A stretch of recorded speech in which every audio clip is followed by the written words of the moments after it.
Relationships with Jessica Hartley. I am here live in the KHTS studio in beautiful downtown Santa Clarita. And it's Thursday and it's 12 p.m. And I have Amanda Gish with me. Once again, she's a regular guest now, and she is a friend. Also, she works in the entertainment, in the movie industry, and she's also an actress. So today we are going to talk about some of the things that I have been hearing recently with my clients. And that is this feeling of falling out of love or wanting to maintain that original feeling of feeling in love with our partner. And there's a lot that's going on behind this. So I really wanted to bring it to light. And Amanda's going to help me do that today. So thank you so much, Amanda. Thanks for having me here. Yes. Tell me a little bit about the thing that you have coming up, your show. So I'm going to be in a show at Second City in Hollywood every Sunday in November at 7 p.m. It's a sketch comedy show, and it's an almost all-female cast, and it's good. Come check it out. Funny, right? Yes, it's going to be funny. It's called Almost Feminist. It's a sketch comedy show. Almost Feminist. How fitting. Right. Very good. So it's going to be, are you making fun of what's going on right now in it? A little bit. There's some topical sketches, and then some of them are just random, silly, funny stuff that we've written, and we are proud of it. So come check it out. Yeah. Awesome. Tell me the time and dates again. Every Sunday in November at 7 p.m. at the Second City in Hollywood. The Second City is the venue. Yes. And it's in Hollywood. Yes. Awesome. Cool. Thank you. So, all right, so let's dive in. So, Amanda, let's just start off with, tell me what it was like for you when you fell in love with your now husband, Jason. So that was about 12 years ago when we first fell in love. And I think in the beginning, there's a lot of butterflies and excitement, and it's almost like anxiety driven. But it was really fun too. And you're going out and doing new things and seeing new things and learning about each other. So there's a lot of newness, and it was exciting. Mm-hmm. Can you remember the moment that you felt actually in love? Ooh, that's a good question. I don't know if there was an exact... Oh, you know what? Actually, I can think... We were driving home from a date, and he put... Hopefully this doesn't embarrass my husband, but because we met in a boxing class, and he was just kind of a tough guy, and he's a big guy, and he's really strong, and he's from Colorado and very outdoorsy, and so he put on the Moulin Rouge soundtrack, and we were like singing along together, and I was so impressed that he had that side to him too. Mm-hmm. And I like didn't see that coming, and I just remember looking at him and being like, you're all the things that I'm looking for. You know, he's like, he has this like sweet, funny, silly side to him too, along with all the other parts of him. So I remember really feeling in love in that moment. Mm-hmm. Awesome. Okay, so this is perfect, because this is really the setup. You know, so many times when we fall in love, we think that we're falling in love with the person in front of us. And so we associate that feeling of love with the person. And what I want to help uncover is that this is actually just an illusion, that this is actually more of a feeling that you're just calling yourself forward into. You're bringing yourself actually into the energy of love itself. But associating it with the person. Interesting. So just like when somebody does some action or says something and that triggers you into anger, it's similar when you fall in love. When what you think is happening here, it's that this person said or did something that triggered that feeling of love to sort of you sort of elevate yourself into that energy. Yeah. And what happens when we're in the energy of love is the very opposite of what happens when we're triggered and we go into the energy of fear. So these are where our opposites are. And when we're in fear or we're in fight or flight, we're looking for the bad. We are trying to protect ourselves. Right. We want to control situations. We want to control people. We want to control the pain. We want to make sure things don't happen again. And we are very opinionated. And then when we're in love, it's the opposite. So when we're in the energy of love, when we kind of elevate ourselves into that, it's a feeling of acceptance. It's the energy of acceptance. And that energy is always looking for the good. So in the example of with Jason, you were looking for the good. You saw, oh, this is good. Oh, this is good. Oh, this is good. And you start seeing all these great, amazing qualities about him. And your energy in that moment can't possibly be looking for the bad and looking for the good at the same time. So you really can't entertain those two different energies. You're either in the state of love or you're in the state of fear. And so in this energy, you're transcending any differences. Even if you have differences, they're not a big deal. Right, because you're putting your focus on all these good things. That's really interesting. Yeah. And then so it's very much about feeling all of these things that are happening creates this feeling of love inside of you. So it's felt inside of you. It's your feeling, right? It's not a feeling that's outside of you or dependent on things outside of you. Those things outside of you triggered the thing inside of you. Right. And that's the very first distinction that we must make in order to have the rest of this conversation. Because if we keep buying into the belief or the illusion that being in love has to do with the other person outside of us, then we're going to go down just this whole other path where we blame everything on things outside of us instead of taking ownership of where we are in, what state of being that we're in each moment as we travel through time in our relationship. And so that's one of the biggest things. Does that make sense? Yeah, and I think especially thinking about all the like your anger or your fear or anxiety and all these other feelings that we do try to control, we tend to think of love as something that happens to us instead of something that we could also control. I really like that, looking at it as something that you can take more ownership of instead of just like having it happen to you. Right. Yes, because in that state we're dependent. So, Right. and that's where we enter into these codependent states of being where we need our partner to do or say certain things in order for us to feel loved.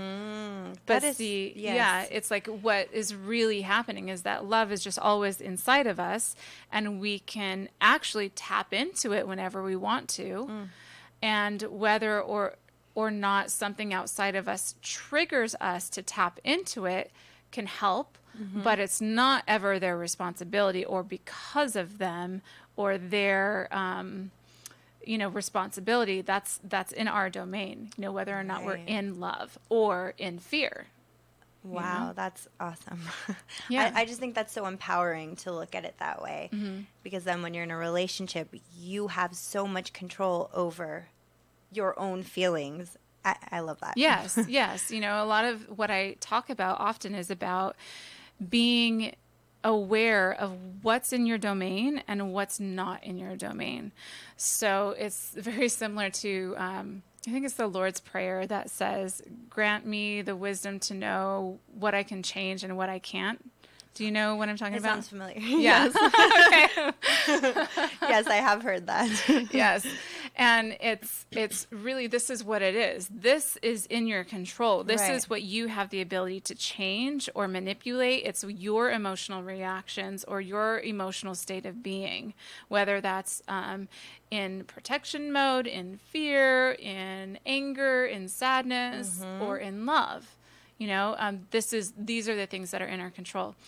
The second thing that adds so much to that perception of whether something will trigger us into that state of love, all depends on our early conditioning. So if we were, you know, as a child or in early relationships, we might look at the same exact thing and perceive it differently. So one of us might, for example, look at coffee and find that, oh, that looks delicious, I want some. And the other person might say, like, oh, get that away from me, you know, or it's all about perception. So perception is also within our own domain, how we, what we look at, and then the meaning that we make from what we're looking at. So owning the perception and the meaning will help to understand how either this or this or this triggers us to fall into love.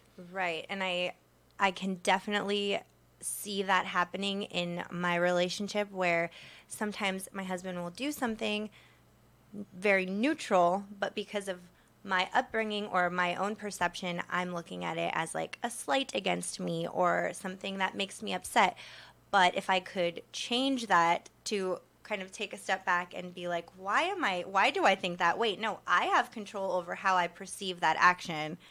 I don't have to get upset over that. And the meaning that I make about Right. it too. Exactly. Right? So we were talking about this earlier, is how we both have situations sometimes where our husbands come home from work and they're Right. so tired. Right. And they need to go take a nap, you know, before they can help take over and help us co-parent as the amazing husbands that they are. And it's like, if I were to look at that and take it personally and say, they're not contributing right now, Right. then I'm going to feel slighted. And I also have another meaning that I could make of it. I could also have a meaning that says, oh, well, look how hard my husband is working. Right. And I appreciate them for that. And I want to support them and to get their sleep. And I want him to be able to fill his own cup and recharge so that he has more to give us later too, and more, and feels better about himself. And don't I love him enough to want to give him that gift too? So yeah, that's a totally different way of looking at it. And so when we can understand that this is happening all the time, another great example is the love languages, right? I think we talked about this one time. But anyway, it's like there's that book by Gary Chapman about the 5 love languages. And each of us are sort of wired to receive and feel love in a different way. And he outlined 5 different ways. I kind of like to add on to that a little bit, but at the core, it's pretty well ironed out. Right. And, you know, so the different ways that people like to receive love are either, you know, gifts or acts of service, quality time, physical touch, you know, and there's a few others. And that is an example of how we are perceiving that in love feeling, that trigger from different things. Yeah. You know, so we need to take responsibility of that, of our perception and of the meaning we make, because we can even transcend needing those 5 love languages if we can understand that. Right. Because my partner might be doing an act of service, and that might not be my love language. That sounds very familiar. But I can choose to perceive it as an act of love, and I could change how that resides in me. And see, the only reason that might not be my love language is because of my earlier conditioning. And the only reason that maybe physical touch is my love language is also because of my early conditioning. And also, I think our personalities play a little bit in it as well. Yeah. But everything is about perception, the meaning we make. Right. And then this feeling that comes up inside of us and is only ours, and it doesn't have to do with the other person. So these things create the triggers, and then it triggers our emotional reaction. Right. And when we feel in love, that emotional reaction is that feeling of looking for the good, of seeing the good, of having each other's back, of transcending any differences, and that just overall feeling of acceptance. So do you think that the more you step back and train yourself to look at, for example, if I were getting an act of service that typically is not the way that I receive love, but I've been trying to continuously tell myself, oh no, like this is what he's done for me, and he did it because he loves me, and step back and recognize that and allow myself to feel loved by that act of service. Do you think the more that you do that, that just kind of becomes natural, and then you sort of change the way that you feel love more naturally without having to take that step back? Absolutely. I mean, the more that you can make all the love languages your love language, the better off you are going to be. Your relationship. More opportunities to feel love. Right. Yeah, because it's going to trigger you into that state. Yeah. So the more that you can create your radar to see the good, essentially, is what it is. It's that quality of seeing the good, and when we do that, then it cultivates more and more of that feeling. And it's just like, gratitude practices. We always hear, have a daily gratitude practice. It's the same thing. The more that we cultivate our state of gratitude for things that we see in our world, the better off that we internally are going to be. So let's talk a little bit more about that when we come after the break, and we'll talk about how that applies to holding that state of living in love for the length of our relationship. This is Thriving Relationships, and we'll be right back. Lots of people can build websites, but there's one Santa Clarita company that specializes in designing websites for your business. Small Dog Creative. The Small Dog Creative team is made up of local designers who are hands-on. Their talented team of experts build premium websites and redefine branding. Small Dog Creative doesn't just build websites. They'll upgrade your business's online presence and turn your business into a powerful online brand. Small Dog Creative, Santa Clarita's most innovative web and design company. SmallDogCreative.com. The truth is, my marriage license didn't come with any training for success, and the constant conflict just pushed us further away. But I'm here as proof. If you've lost intimacy, you can rebuild it. If there's too much pain, you can heal it. You don't have to break up your family when it gets hard.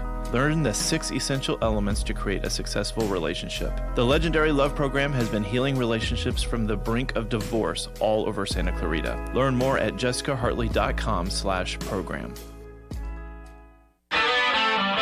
Hi, this is Kirk Stinson with Plumbing by Kirk, your hometown plumber. By this time, you should know where all your gas and water shutoff valves are in case of an emergency. If you don't, you should call Plumbing by Kirk. Our friendly staff will be more than happy to set an appointment for one of our technicians to come to your home and clearly mark all your shutoff valve locations. We invite you to visit our website for free plumbing advice at plumbingbykirk.com or give us a call, 263-6519. That's 263-6519. My dad is the best plumber ever. Call Plumbing by Kirk. We all know sometimes people lose their way. If you or someone you know is struggling with addiction, the Way Out Recovery SCV may have the answers you've been waiting for. The Way Out is the premier intensive outpatient treatment center serving Santa Clarita. Asking for help is the first step. Call The Way Out today, 661-296-4444. That's 296-4444 for a private free assessment. The Way Out is an accredited, affordable outpatient program that accepts most insurance. Call us at 661-296-4444 or check us out online at thewayOutRecoveryscv.com. Quit battling with yourself. Ask The Way Out for help today. Your hometown station. As soon as I leave my house in Saugus, I always turn on KHTS for the latest traffic updates. 98.1 FM and AM 1220.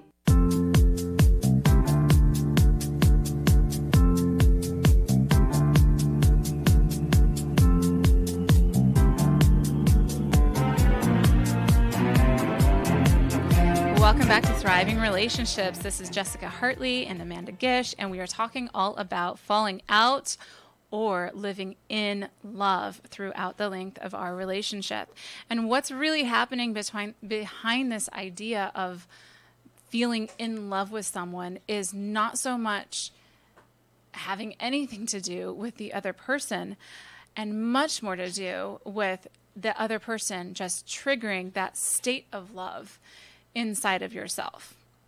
And we were just talking about the love languages and how the more that we can enter into this state of letting the world around us, almost anything that my partner does, trigger me into this state of love, the better off I'm going to be.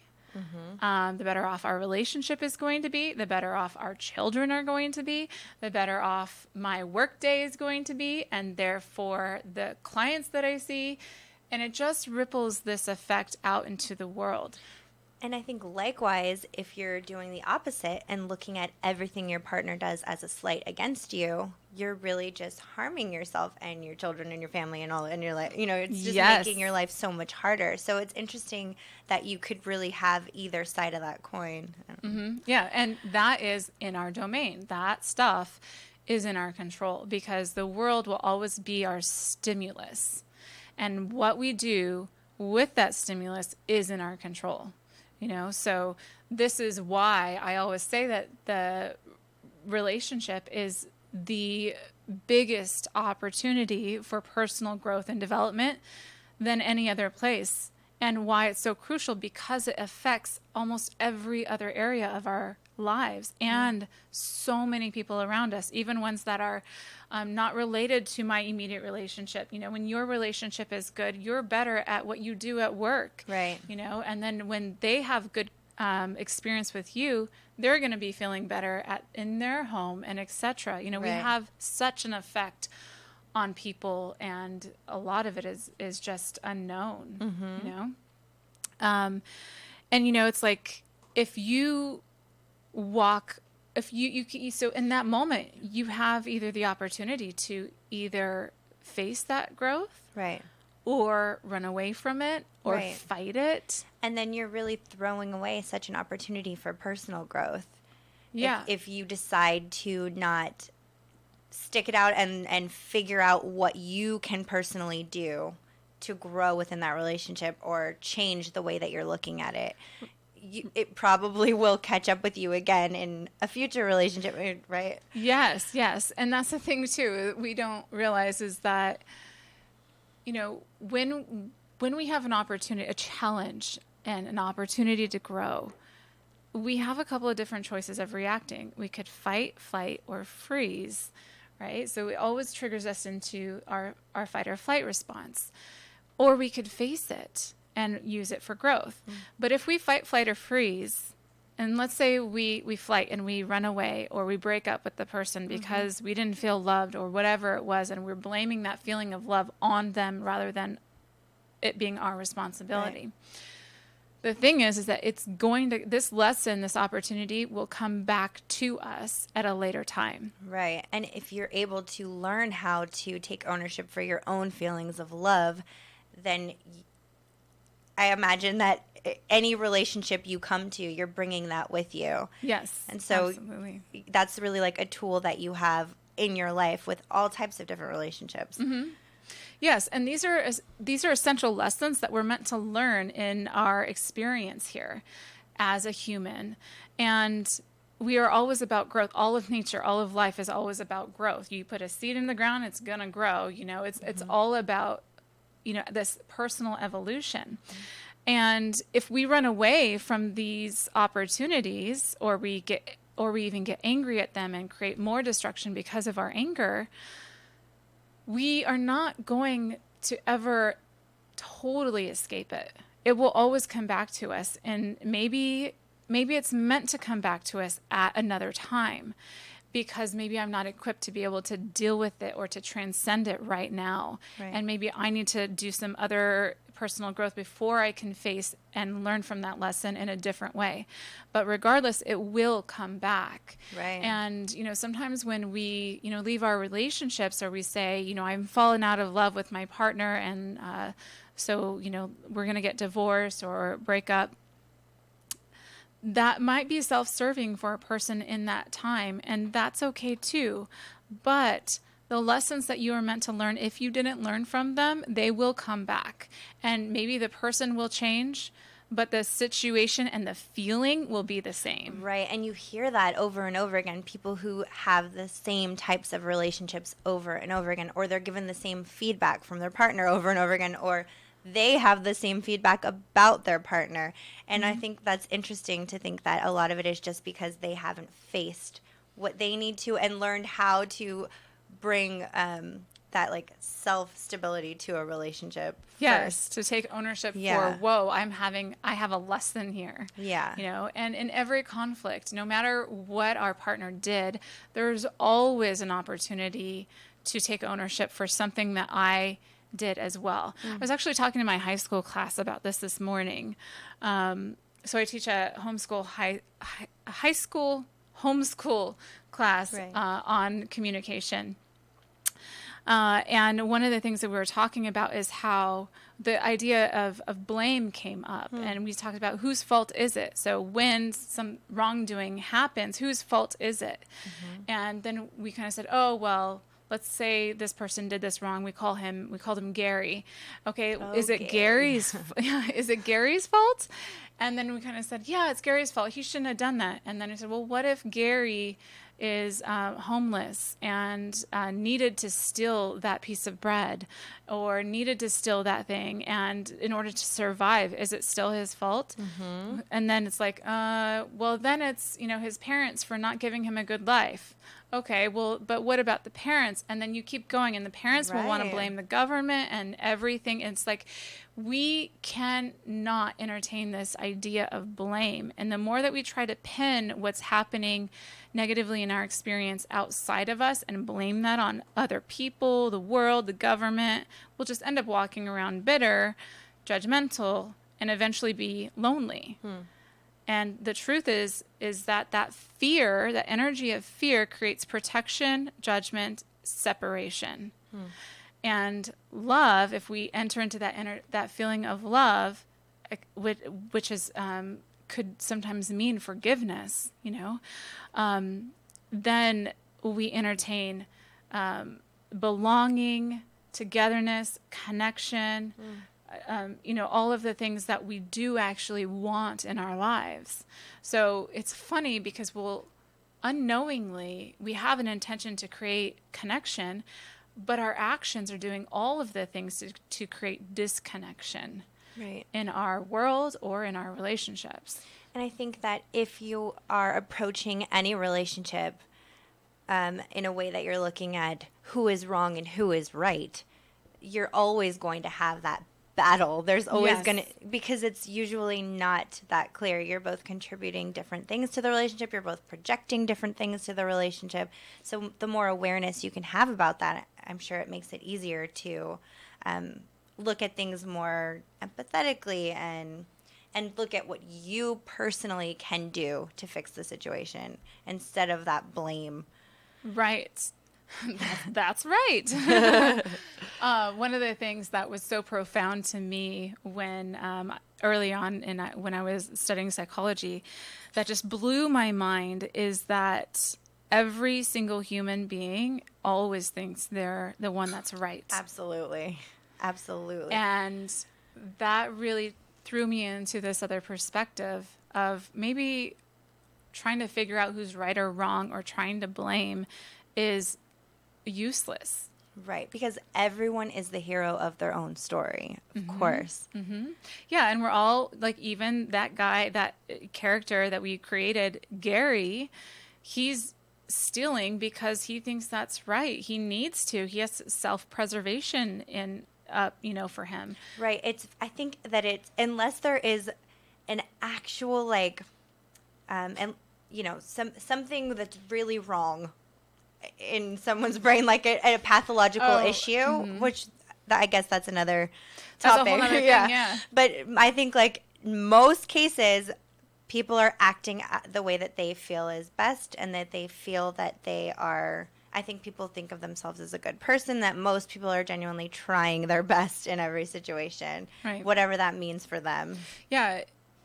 innately, we all have innocence. We're all doing the best that we know with what we have right now. Right. And we all want connection. Right. And it could even be that Gary was never loved as a child, and you know, and this is the way that he's acting out against the world, but he truly has a good heart. It's in there. He just doesn't know how to. So, yeah. And so it could be Gary's fault. It could be everyone's fault. It could be no one's fault. Or you could stop blaming outside of you and just say, what could I do better? There you go. Yes. You know, like, what could I do better? Right. Because then I can change my world because of whenever I enter into a state of love, that energy will create a reaction in my immediate environment. And I love applying that to, for example, my relationship, thinking about like the way that my husband shows love, if it's not always necessarily the way that I feel it, instead of blaming, you know, this happened when he was a kid, or this happened, instead of just looking at it as like, I can't change any of that. There's no need to blame anyone for that. What can I do now to feel love from this situation? Yeah, and you got to be careful with those 5 love languages, because even though you might have yours and know what they are and know what your partners are, if you need your partner to show love in those ways so that you can feel loved, you're back in codependence. There you go. Which is even worse than knowing what the love languages are in the first place. Right. You know, so what I teach is I use them as a tool, but I teach that only give them if they're only give those actions or words from a place of having a full cup of like owning your in love space, of being in that state of love, and then wanting to give without any strings attached. Because sometimes what we do in relationship is we give because we want to get something back in return, you know, and that's just really manipulation. Yeah. And instead of categorizing the ways that you feel loved too, you're kind of closing yourself off. Well, what he did this today, but which one is that? Like what category? But whereas if you're looking at, wait, how can I feel loved? Wait, what did he do today that makes me feel loved? And I already feel loved, so this is all just extra, you know? Right. Oh, it was so nice that he did that, but I don't need it to feel loved. It's not. I'm not checking a box in a category or something. You know, and so likewise, it's like when we are in relationship and we feel this feeling of falling out of love with someone, once again, we're not falling out of love with them, and they actually have little to do with it. It's more of I personally dropped out of this state of being in love, and I've dropped into fear.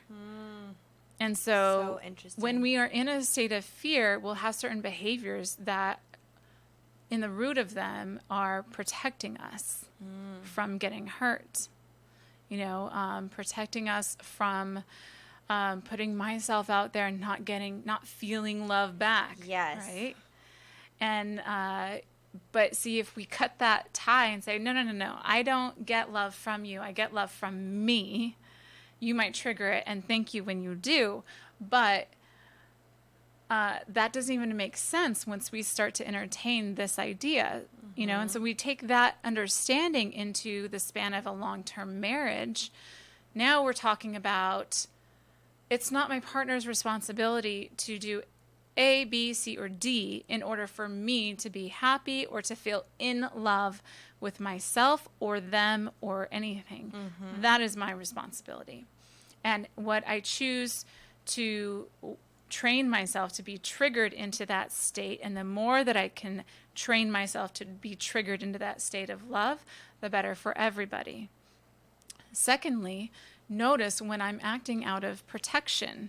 You know, we don't always know that we're in the energy of fear, but we could tell when we're being protective. That's so interesting to hear you say it that way, because I think about like, I can remember feeling at times like, well, you know, he hasn't given me a hug today, and that's how I want to feel loved. And so I'm just sitting here, well, I'm not going to hug him because he needs to hug me first, and I always hug him. And it's just, then you get into this cycle, and it absolutely is fear. It's that fear of like, well, I don't want to feel like I'm always, giving and giving not and receiving. return. Yeah. Whereas if I were to just go give a hug, it's like, oh, well, then I already feel loved and I get to express it. And what's wrong with that? Right. So the first checkpoint, and thank you for that example. The first checkpoint in that is, okay, I'm feeling dependent on my spouse or my partner for love. Right. Okay, I need to take ownership here and fill up my own love cup.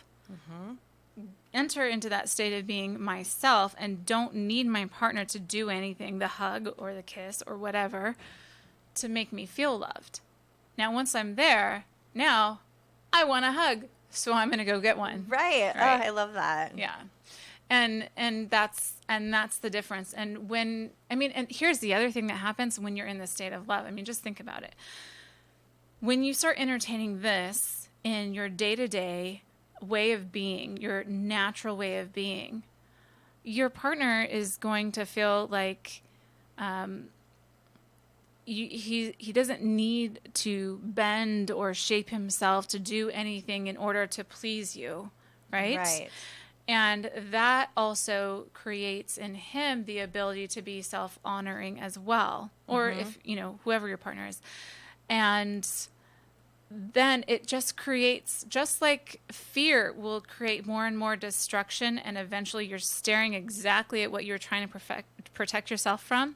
Yes. The same with love. So love creates more and more love reflecting back to you. And when you understand it this way, it's no longer just like a woo-woo spiritual concept. It actually makes sense. Oh, when I act this way, then my partner is not going to be offended, and then my partner is going to feel supported, even if they're feeling it from a dependent state. I'm still giving it, right? And so it's going to help trigger them into their state of being in love, right? And then we create this beautiful mountain of connection and acceptance, and this is where our solidarity and all of the other things that we crave in relationship and what is necessary to make it work comes from.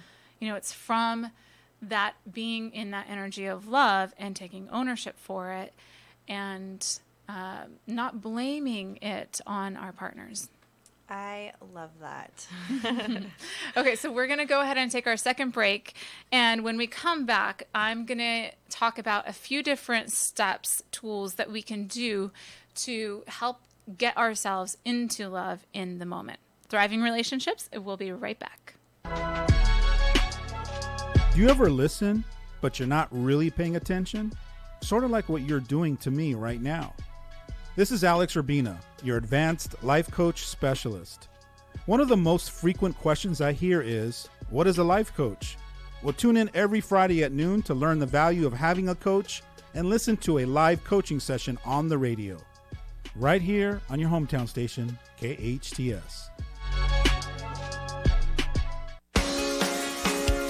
Who says nothing good happens after midnight? Denny's is best known for their breakfast served round the clock, like the Grand Slam. But you can enjoy breakfast, lunch, or dinner in a casual atmosphere 24/7.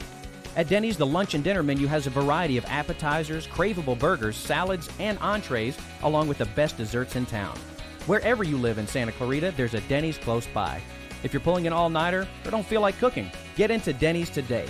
Good stuff is happening at Denny's. The Santa Clarita Artists Association is celebrating our 30th anniversary at the Hyatt Regency Friday, November 1st. This year, there's a free art show from 10 a.m. to 4 p.m. filled with multiple art demonstrations, musical entertainment, a fine art exhibition, silent auction, jewelry booths, and more in the Grand Ballroom. The ticketed gala begins at 5 with entertainment by Lance Allen, a live auction led by Councilman Bob Keller, followed by our Art Awards ceremony. Purchase tickets for only $25 at santaclaritaartist.org.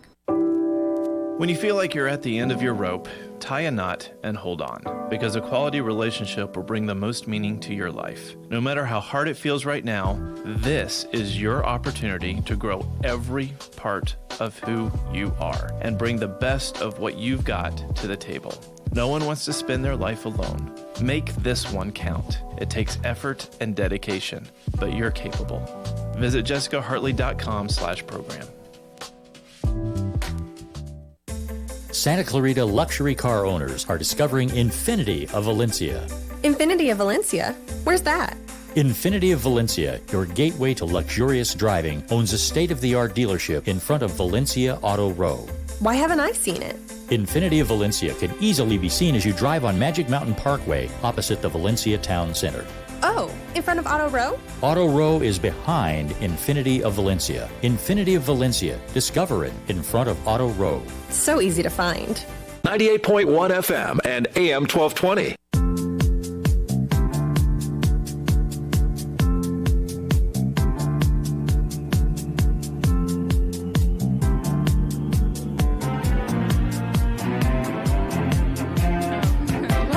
To Thriving Relationships with Jessica Hartley. So Amanda Gish and I have been discussing all about this feeling of being in love and what it really is and what falling out of love really is and how we can make such the biggest impact in our relationships, in our lives, and in our worlds by taking ownership of these emotional reactions. So I said that I would share with you guys a few different ways to enter into this state, especially in those moments where we feel like we might not be, so one of the best ways to notice when we're not in this state is we start to have protection oriented actions or words. We start to be in a state of distrust. We start to get into that state of rightness and wrongness, right? We can notice when we're in those states. Yeah. And I think that's something that takes practice to be self-aware about. But it's just so true. Yes. It's so true that we get like that. Yeah. And so the minute that you feel like you are trying to prove yourself right in an argument, you're not in the state of love. Right. The minute that you are feeling like you are trying to protect from getting hurt in some way, shape, or form, or holding yourself back a little bit, you're not in the state of love. And any kind of distrust, any kind of blame, any kind of creating separation, either emotionally or physically. Or I wonder if part of that is also like nitpicking or finding things that you feel are like slights against you, even though... Right, so feeling, what is the word, is taking things personally. Yeah, or and getting defensive, yes, then you're not in that state of love. So when you notice that you're not in that state, the very first thing to do is always to remove yourself from the stimulus so that you can gain your composure and then go back to it.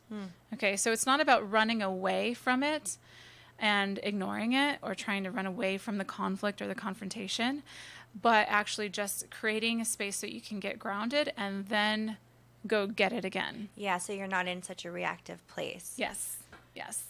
So when you do that, you can take some space, and then, it could be as simple as a meditation.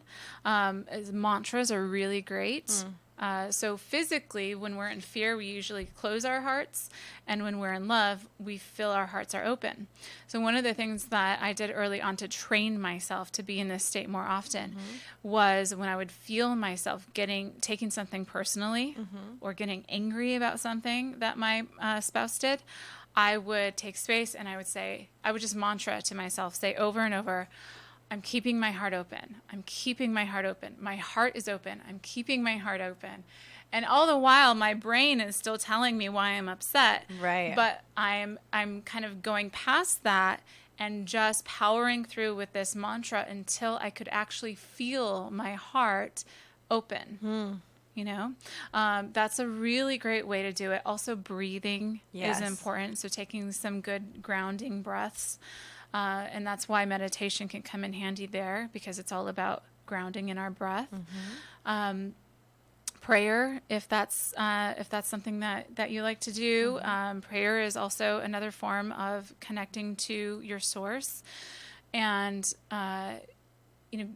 letting go. Here's the thing that you don't want to do. You don't want to judge your fear or your protection, because then you're adding to it, because judgment is fear. So sometimes we'll say like, oh my gosh, I entered into a state of fear and I'm trying to protect myself. And then I start to judge myself because of it. And that won't help at all. You know, so it's very important not to judge the judgment or judge the fear or judge the distrust or judge any of that. Be understanding. Right. Oh, I understand that I am in this state right now. It came from my conditioning. Okay, fine. And now I'm taking responsibility of it. So it's just more of a noticing without judgment. Yes. I think similar like when you meditate and you are noticing your thoughts Yes. and letting them go. Yes. Just like taking inventory of what's going on in your body and your mind and then letting it go. Yes, yes. And that is very different from, you know, you're allowing it to exist. Right. And by allowing it to exist, you set it free. Right. You know, by judging it, you keep it tethered to you, right? Because you have a feeling associated with it, and whether that feeling is love or fear, it's associated. So it's gonna stay as a trigger. I was just gonna say it could potentially then trigger other thoughts and feelings, and then you're really pushing yourself farther from that space of feeling love. Right. And so when we judge, we're reinforcing negative triggers. Yeah.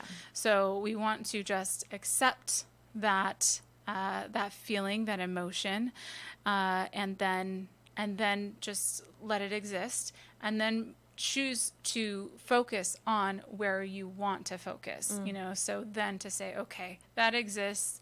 Now I'm going to keep my heart open. Here's the other thing that really helps me when I'm in that state as well, is remembering that based on just experience through life and universal truths, the more that I am grounded in my peace and in my own happiness and in the state of love, my world reflects that back to me. You know? Yeah, that makes sense. So I can trust, because sometimes that feeling of distrust, it can be so strong that it just does not allow us to go into that state of love. And what we can trust in then is that when I'm in the state of love, my world will reflect that back to me. And that is all that I can trust. So I can trust my path in life. I can trust that things will come up for my growth and that they are here to serve me. I can trust that the more that I am in my state of love, and as opposed to in the state of protection or fear, the better off my world is and my relationship, everything. Yeah. You know, and so that also really helped me in the past, where I had to sort of jump this bridge, holding on to some distrust of something, and let go of it and say, all right, I give it to God, or I give it to the universe. And now I am just going to know that when I'm in this state, it will create this and reflect it back to me. Right. I love the way, because I've heard that before, that that a lot of our choices or the way we look at the world are either based in fear or love, and I never fully understood that. But hearing you explain it, especially the way that like it affects you physically, and it affects the way that you look at your partner and the choices they make and the choices that you make, like the way that you explain it makes it very clear for me to understand what that means. And I really like that. I think it's so true. And the heart open and closed, because there's literally changes in your body when you feel fear. And looking at some of like my more reactive moments in my own relationship, I can see that they're absolutely based in fear, which I never would have been able to draw that connection before without seeing it that way. So that's interesting. Yes. And so just being able to take ownership for that. And hey, you know what? We're all human. We're all, like, if we don't call ourselves forward to this awareness, we will naturally operate in those ways of moving into fight or flight. It's like our amygdala in our brain will take over and it trigger that fight or flight response if we don't get conscious about what's going on and take the reins. Right. And that's what you know, teachers and mentors mean when they say, lead your life by your heart, not your mind. because the mind, if it's in charge, it's going to steer you through fight or flight. It wants to rather protect than you. Yeah. rather than living in your heart. Yes. And being in that state of love. That's beautiful. Yes. All right. So thank you for listening today, and I hope this was helpful. And if you would like to contact me, you can go to my website, www.jessicahartley.com. You can also call or text me if there's any trouble in your relationship, if you might be facing divorce, if you want to be proactive and make sure that you're on the right track, please reach out to me, and we can have a long talk about what's going on and where you want to be, and I can help get you there as efficiently as possible. My number again is 661-347-8473, and we will see you next time. Bye for now.